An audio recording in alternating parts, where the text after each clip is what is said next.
Hello everyone. तो दोस्तों आज की इस वीडियो में हम बात करेंगे स्टेशन मास्टर की पोस्ट के लिए।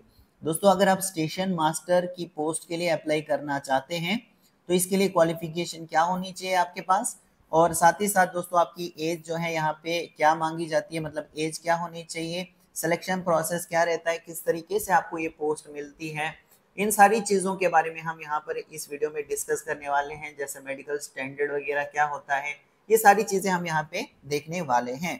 तो चलिए दोस्तों शुरू करते हैं। थोड़ा सा नीचे स्क्रॉल करते हैं। इसके लिए नीचे स्क्रॉल होने के बाद दोस्तों यहाँ पे आप देख सकते हैं वेरियस यहाँ पे पोस्ट होती है नॉन टेक्निकल की, जिसमें से स्टेशन मास्टर की भी पोस्ट रहती है दोस्तों। और इसके लिए जो क्वालिफिकेशन देखी जाती है वो यहाँ पे ग्रेजुएशन पास मतलब होना चाहिए। ठीक है, मतलब अगर आप ग्रेजुएट हैं दोस्तों, चाहे किसी भी स्ट्रीम में आपने अपनी ग्रेजुएशन कंप्लीट की है, तो आप यहाँ पर स्टेशन मास्टर की पोस्ट के लिए अप्लाई कर सकते हैं। चाहे आप आर्ट्स स्ट्रीम से पास किए हो, अपनी ग्रेजुएशन कंप्लीट किए हो, चाहे कॉमर्स से किए हो, चाहे साइंस से किए हो, किसी भी तरह से आपने अपनी जो ग्रेजुएशन है वो अगर कंप्लीट कर ली है तो आप यहाँ पर स्टेशन मास्टर की पोस्ट के लिए अप्लाई कर सकते हैं। इसके अलावा दोस्तों अगर हम बात करें 2024 के नोटिफिकेशन की, तो यहाँ पे आप देख सकते हैं स्टेशन मास्टर की पोस्ट के लिए और बाकी जितनी भी पोस्टें निकल कर आई हैं इसके लिए 14/9/2024 से फॉर्म लगना स्टार्ट है। ऑनलाइन मोड से फॉर्म फिलअप किए जाएंगे। ठीक है, और यहाँ पे 13/10/2024 तक आप यहाँ पर फॉर्म जो है सबमिट कर सकते हैं।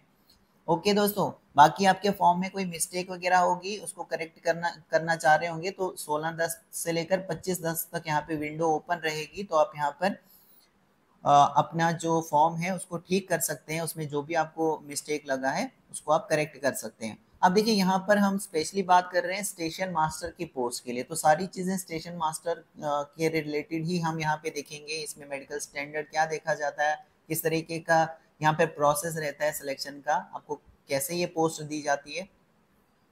तो सबसे पहले तो यही है कि आपको यहाँ पे क्या है, आप ग्रेजुएट पास होने चाहिए और आपको ऑनलाइन एप्लीकेशन फॉर्म फिल करना है। ठीक है दोस्तों, अब देखिए यहाँ पे स्टेशन मास्टर की पोस्ट के लिए ये लेवल 6 की पोस्ट रहेगी। 35,400 आपकी जो इनिशियल पे है वो यहाँ पे होने वाली है। A2 का यहाँ पे मेडिकल स्टैंडर्ड रहता है। क्या रहता है? A2 का मेडिकल स्टैंडर्ड रहता है। और यहाँ पे जो आपकी एज है वो 1/1/2025 को इसकी गिनती की जाती है। तो 18 साल से 36 साल तक अगर आपकी एज आती है आप यहाँ पर अप्लाई कर सकते हैं। ओके, 994 यहाँ पे टोटल पोस्टें निकल कर आई हैं। अब देखिए दोस्तों यहाँ पे 35,400 की जो यहाँ पे इनिशियल पे है, यहाँ पर अलग से आपको अलाउंसेस वगैरह भी कई तरह के जैसे अलाउंसेस आपको मिलते हैं। जैसे अगर शिफ्ट वाइज मान लीजिए आपका वर्क है तो आपको यहाँ पे अगर नाइट शिफ्ट आपकी है तो नाइट अलाउंस आपको मिलता है। इस तरह से कई तरह के अलाउंसेस वगैरह आपको यहाँ पे दिए जाते हैं। तो पूरे अलाउंसेस मिला के आपको यहाँ पर अच्छी हैंडसम सैलरी जो है यहाँ पे मिलने वाली है। ठीक है दोस्तों, अब यहाँ पर A2 का जो मेडिकल स्टैंडर्ड है इसके बारे में भी हम यहाँ पर बात करेंगे कि A2 मेडिकल स्टैंडर्ड में क्या देखा जाता है। थोड़ा सा नीचे स्क्रॉल करें। नीचे स्क्रॉल होने के बाद दोस्तों यहाँ पे हम देखेंगे कि किस तरीके से आपको जो है यहाँ पे मतलब सिलेक्शन प्रोसेस वगैरह क्या रहता है, किस तरीके से यहाँ पे जो है आपको ये पोस्ट मिलने वाली है। तो सबसे पहले दोस्तों CBT आपका लिया जाएगा, यानी कंप्यूटर बेस्ड टेस्ट आपका होने वाला है। और कंप्यूटर बेस्ड टेस्ट के बाद आपको यहाँ पे कंप्यूटर बेस्ड एप्टीट्यूड टेस्ट भी होने वाला है। और यहाँ पे देखिए ये लिखा है स्टेशन मास्टर की पोस्ट के लिए, यानी स्टेशन मास्टर की पोस्ट के लिए ही हम यहाँ पे बात कर रहे हैं। तो स्टेशन मास्टर की पोस्ट के लिए आपके पास कंप्यूटर बेस्ड एप्टीट्यूड टेस्ट भी होने वाला है, लेकिन ये CBT के बाद होगा। CBT यानी कंप्यूटर बेस्ड टेस्ट जो रहता है, तो उस कंप्यूटर बेस्ड टेस्ट को क्लियर करने के बाद फिर आपको ये कंप्यूटर बेस्ड एप्टीट्यूड टेस्ट भी देना होगा। और फिर फाइनल जो है आपका मेडिकल रहता है और जो डॉक्यूमेंट्स वगैरह होते हैं वो आपके चेक किए जाते हैं, मतलब डॉक्यूमेंट्स की वेरिफिकेशन होती है, वो चेक किए जाते हैं, देखे जाते हैं। और उसके बाद फिर फाइनली आपको ये पोस्ट मिलती है स्टेशन मास्टर की। अच्छी पोस्ट है दोस्तों, अच्छी खासी सैलरी आपको यहाँ पे देखने को मिल जाती है। थोड़ा सा नीचे स्क्रॉल करें तो दोस्तों यहाँ पे आप देख सकते हैं, यहाँ पे इन्होंने बताया है कि जो भी यहाँ पे आपका CBT लिया जाएगा यानी कंप्यूटर बेस्ड टेस्ट जो आपका लिया जाएगा, इसमें यहाँ पे नेगेटिव मार्किंग भी रखी गई है कि अगर आप किसी भी क्वेश्चन का गलत आंसर देते हैं, रॉन्ग आंसर आप देते हैं, तो आपके 1/3 जो मार्क्स है वो यहाँ पे माइनस किए जाएंगे यानी काटे जाएंगे। अगर आप किसी क्वेश्चन को छोड़ देते हैं तो उसका आपको कोई भी मार्क्स नहीं मिलेगा, ना ही आपके मार्क्स वगैरह काटे जाएंगे। लेकिन अगर आप अटेम्प्ट करते हैं और वो रॉन्ग हो गया, मतलब आंसर आपका गलत हो गया, तो फिर आपके यहाँ पे मार्क्स वगैरह काटे जाते हैं। थोड़ा सा नीचे स्क्रॉल करें, नीचे स्क्रॉल होने के बाद दोस्तों कुछ और इसके रिगार्डिंग में इंपॉर्टेंट यहाँ पे देख लेते हैं, ठीक है। इसके लिए थोड़ा सा हमें नीचे स्क्रॉल करना पड़ेगा। ओके, अब यहाँ पे हमें मेडिकल स्टैंडर्ड भी देखना है। तो देखिए दोस्तों, मेडिकल स्टैंडर्ड यहाँ पर जो है स्टेशन मास्टर की पोस्ट के लिए A2 का मेडिकल स्टैंडर्ड। तो A2 मेडिकल स्टैंडर्ड का मतलब क्या होता है कि सबसे पहले तो आपको हर तरह से फिट होना चाहिए, है ना। उसके बाद जो डिस्टेंट विजन है, डिस्टेंट विजन जो है 6/9 होना चाहिए, 6/9 without glasses, no fogging test.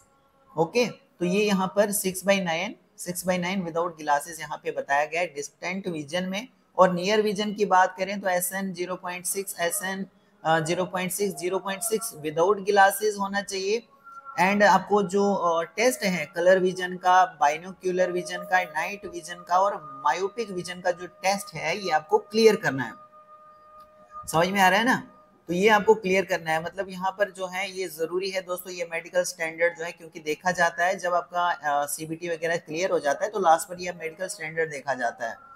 तो अगर आप इसमें अनफिट पाए जाते हैं तो आपको ये पोस्ट नहीं मिलने वाली, इसलिए आप ध्यान रखना। पहले से भी आप यहाँ पर ये टेस्ट वगैरह करा सकते हैं अपने आप को जो है चेक करने के लिए। ये टेस्ट आपको जो है मतलब इसमें आपको क्लियर होना जरूरी है दोस्तों। देखिए यहाँ पे बताया भी गया है, must pass test for colour vision का टेस्ट, बाइनोक्यूलर विजन का, नाइट विजन और मायोपिक विजन का ये टेस्ट जो है ये क्लियर करना जरूरी है।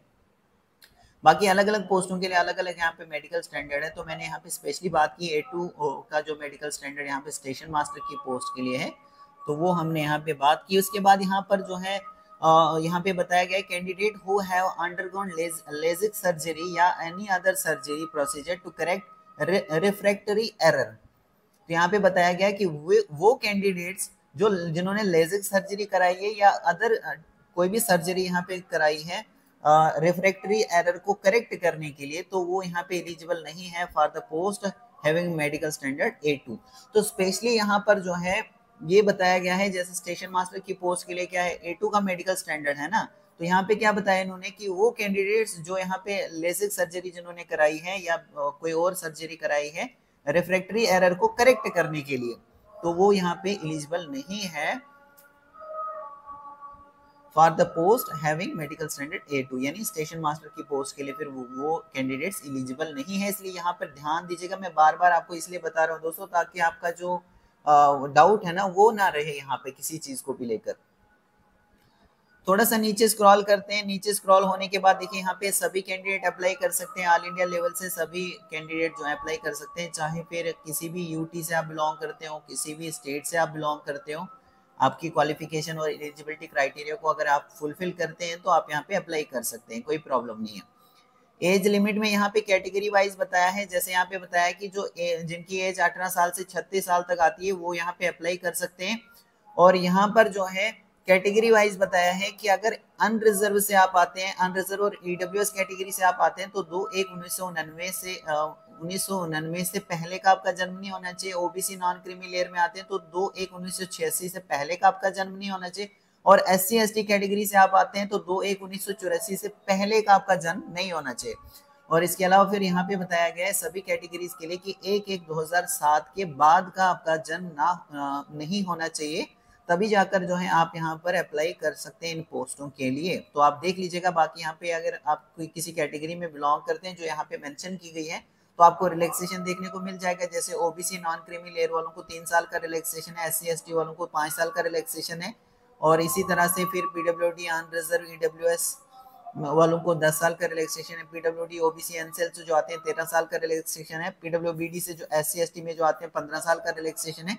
तो यहाँ पर आप इस चैट को देख सकते हैं, ये जो यहाँ पे चार्ट दिया गया है इसको आप देख लीजिएगा और यहाँ पे चेक कीजिएगा कि क्या कुछ यहाँ पे जो है रिलैक्सेशन आपको दिया गया है। एग्जामिनेशन फीस की बात करें तो देखो 500 रुपये यहाँ पे फीस बताई गई है अनरिजर्व कैंडिडेट्स के लिए, लेकिन ये रिफंड हो जाएगी, मतलब 400 रुपये आपको यहाँ पे रिफंड हो जाएगा। अगर 500 रुपये की फीस आप पे करोगे यहाँ पे तो आपको यहाँ पे क्या है 400 रुपये रिफंड हो जाएगा। जैसे ही आप यहाँ पे CBT जो फर्स्ट स्टेज रहेगा ना, कंप्यूटर बेस्ड टेस्ट जो आपका लिया जाएगा, तो वहाँ जैसे आप वहाँ पे अपीयर हो जाएंगे ये आपका पैसा वापस मिल जाएगा, आपको फीस रिफंड हो जाएगी। बाकी जिनको जो पीडब्ल्यूडी से आते हैं, फीमेल हैं, ट्रांसजेंडर हैं, एक्स सर्विसमैन कैंडिडेट हैं, या जो candidate SC ST minority communities या इकोनॉमिकली बैकवर्ड क्लासेस से आते हैं, उनको यहाँ पे 250 रुपये की फीस पे करनी होगी और ये फीस आपको वापस मिल जाएगी। जैसे आप यहाँ पे पहला स्टेज जो CBT का रहेगा, इसमें जैसे आप अपीयर होंगे उसके बाद आपकी जो फीस है वो आपको रिफंड हो जाएगी। आई होप दोस्तों यहाँ तक क्लियर हो चुका होगा। फिर यहाँ पे बताया गया है जो इकोनॉमिकली बैकवर्ड क्लासेस यानी जो EBC कैंडिडेट्स हैं, EBC कैंडिडेट्स वो कैंडिडेट्स होते हैं जिनकी जो फैमिली की जो इनकम होती है ना 50,000 से कम होती है, यानी साल की 50,000 रुपए से कम जिनकी फैमिली की इनकम है वो यहाँ पे EBC में आते हैं। ठीक है, थोड़ा सा नीचे स्क्रॉल करें। नीचे स्क्रॉल होने के बाद यहाँ पर देखते हैं दोस्तों आपके एग्जामिनेशन में क्या क्या पूछा जाता है, कहाँ से पूछा जाता है, कितने क्वेश्चंस पूछे जाते हैं, आपको टाइम कितना दिया जाता है, ये हम यहाँ पे देखेंगे जो कि इम्पोर्टेंट भी है। ओके, सबसे इम्पोर्टेंट तो यही है दोस्तों जो आपको तैयार करके एग्जाम में देना है, वहां पर देने जाना है। ठीक है, थोड़ा सा नीचे स्क्रॉल करना पड़ेगा, फिर से काफी लंबा नोटिफिकेशन है दोस्तों। रिक्रूटमेंट प्रोसेस मैंने आपको पहले ही बताया कि यहाँ पे स्टेज फर्स्ट और स्टेज सेकंड होने वाला है। उसके बाद यहाँ पे फिर अब देखिए यहाँ पर स्टेज फर्स्ट, तो स्टेज फर्स्ट मतलब कंप्यूटर बेस्ड टेस्ट जो आपका रहेगा ना पहले स्टेज का, तो पहले स्टेज का जो यहाँ पे CBT रहेगा, कंप्यूटर बेस्ड जो टेस्ट रहेगा, इसमें देखिए आपको 90 मिनट्स का टाइम दिया जाएगा। अगर आप PWD कैंडिडेट नहीं है, PWD वालों को तो 120 मिनट दिए जाते हैं, तो PWBD के अलावा जो बाकी कैंडिडेट्स आते हैं बाकी कैटेगरी वाले, तो उनको यहाँ पे 90 मिनट्स का टाइम दिया जाता है CBT फर्स्ट में, जिसमें जनरल अवेयरनेस से क्वेश्चंस पूछे जाएंगे आपको कितने 40 क्वेश्चंस होंगे, मैथमेटिक्स से कितने पूछे जाएंगे 30 क्वेश्चन पूछे जाएंगे, जनरल इंटेलिजेंस और रीजनिंग से 30 क्वेश्चन पूछे जाएंगे। इस तरह से टोटल कितने होंगे 100 क्वेश्चन आपको पूछे जाएंगे, 90 मिनट्स में आपको ये कंप्लीट कर देना है। अब 100 क्वेश्चंस होंगे तो एक क्वेश्चन जो है 1 नंबर का, यानी 100 क्वेश्चन कितने मार्क्स के होंगे 100 मार्क्स के रहेंगे, है ना। एक क्वेश्चन 1 नंबर का यहाँ पे होने वाला है। नेगेटिव मार्किंग भी रहेगी, इस चीज का भी ध्यान रखोगे, मैंने आपको ऑलरेडी बताया दोस्तों। 1/3 जो मार्क्स है आपके डिडक्ट किए जाएंगे, काटे जाएंगे फॉर ईच रॉन्ग आंसर, हर एक क्वेश्चन का गलत आंसर देने पर। फिर सिलेबस क्या रहता है जो आपको तैयार करना है, जैसे मैंने बताया आपको मैथमेटिक्स से क्वेश्चंस हैं, जनरल इंटेलिजेंस से, रीजनिंग से क्वेश्चन है, जनरल अवेयरनेस से क्वेश्चन है, लेकिन यहाँ पे बताया गया है कि मैथमेटिक्स में आपको क्या क्या तैयार करना है। देखो नंबर सिस्टम आपको तैयार करना है, decimal, fraction, LCM, ICF, ratio and proportion, percentage, mensuration, time and work, time and distance, simple and compound interest, profit and loss, elementary algebra, geometry and trigonometry, elementary statics etcetera. इस तरीके का syllabus रहेगा mathematics में। General intelligence reasoning में देखिए क्या क्या आपको तैयार करना है, यहाँ पे आप देख लीजिएगा। करंट अवेयरनेस में आपको क्या क्या तैयार करना है वो आप यहाँ पर देख लीजिएगा। ठीक है, तो ये आपको एग्जाम में पूछा जाएगा वहाँ पे स्टेज फर्स्ट में। जैसे ही स्टेज फर्स्ट आपका क्लियर हो जाएगा, फिर स्टेज सेकंड आपका यहाँ पे कंप्यूटर बेस्ड ही टेस्ट रहेगा। तो कंप्यूटर बेस्ड टेस्ट यहाँ पे स्टेज सेकंड रहेगा, तो इसमें देखिए इसमें भी सेम है। यहाँ पे ओनली यहाँ पर जो मार्क्स है वो क्वेश्चंस जो है 120 क्वेश्चन यहाँ पे पूछे जाएंगे। सिलेबस सेम रहेगा, लेकिन यहाँ पे देखिए 90 मिनट्स का यहाँ पे भी टाइम दिया जा रहा है आपको। स्टेज सेकंड जो कंप्यूटर बेस्ड टेस्ट रहेगा, सेकंड स्टेज जो रहेगा, तो यहाँ पे देखिए जनरल अवेयरनेस से 50 क्वेश्चन है, मैथमेटिक्स से 35 क्वेश्चन है, जनरल इंटेलिजेंस और रीजनिंग से 35 क्वेश्चन। यहाँ पे टोटल कितने हैं 120 क्वेश्चन है, और 120 क्वेश्चन को करने के लिए कितना टाइम दिया जा रहा है 90 मिनट्स का टाइम दिया जा रहा है करने के लिए। तो 120 क्वेश्चन 120 मार्क्स के रहेंगे, मतलब एक क्वेश्चन 1 नंबर का यहाँ पे भी होने वाला है। और यहाँ पे भी दोस्तों आपकी नेगेटिव मार्किंग रहेगी, नेगेटिव मार्किंग 1/3 की रहेगी। अगर आप किसी क्वेश्चन का गलत आंसर दोगे तो आपके मार्क्स क्या किए जाएंगे 1/3 करके माइनस किए जाएंगे। यहाँ पे भी सिलेबस आप देख ही सकते हैं, फिर से बताया गया है मैथमेटिक्स से क्या क्या पूछा जाएगा, क्या क्या आपको तैयार करके जाना है ना। जनरल इंटेलिजेंस रीजनिंग से क्या क्या तैयार करना है, जनरल अवेयरनेस से क्या क्या तैयार करना है। तो सिलेबस सेम रहेगा फर्स्ट और सेकंड में, ओनली यहाँ पर क्वेश्चन जो है वो ज्यादा पूछे जाएंगे CBT 2 में। उसके बाद दोस्तों फिर यहाँ पे जो है जैसे आपका CBT फर्स्ट, CBT सेकंड ये क्लियर हो जाएगा, उसके बाद फिर यहाँ पे जो है नेक्स्ट जो यहाँ पे स्टेज रहेगी दोस्तों आपका वो रहेगा aptitude test. Computer based aptitude test रहेगा स्टेशन मास्टर की पोस्ट के लिए। और उसके बाद दोस्तों फिर यहाँ पे मेडिकल देखा जाएगा। A2 का मेडिकल स्टैंडर्ड जो मैंने पहले ही बताया A2 का मेडिकल रहेगा।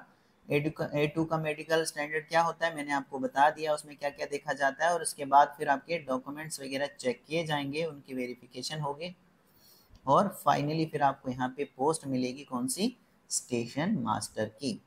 ओके, स्टेशन मास्टर की आपको पोस्ट मिलेगी जो कि काफ़ी अच्छी पोस्ट है दोस्तों। तो आप ज़रूर यहाँ पर अप्लाई कर लीजिए दोस्तों। अगर आपकी क्वालिफिकेशन एलिजिबिलिटी क्राइटेरिया को आप फुलफिल करते हैं तो आप इसमें ज़रूर अप्लाई कीजिए, अभी भी आपके पास अच्छा खासा टाइम है। ठीक है, होप करता हूँ दोस्तों आपको वीडियो जो है अच्छा लगा होगा। और अगर वीडियो आपको अच्छा लगा है तो आप चैनल को सब्सक्राइब करके रख सकते हैं, बेल आइकन पर आप प्रेस करके रख सकते हैं दोस्तों, ताकि इस तरह के और भी जो वीडियोस हैं उनका नोटिफिकेशन आपको मिल सके। और आपका कोई डाउट है दोस्तों तो आप मुझे कमेंट के ज़रिए बता सकते हैं। ठीक है, so thank you very much.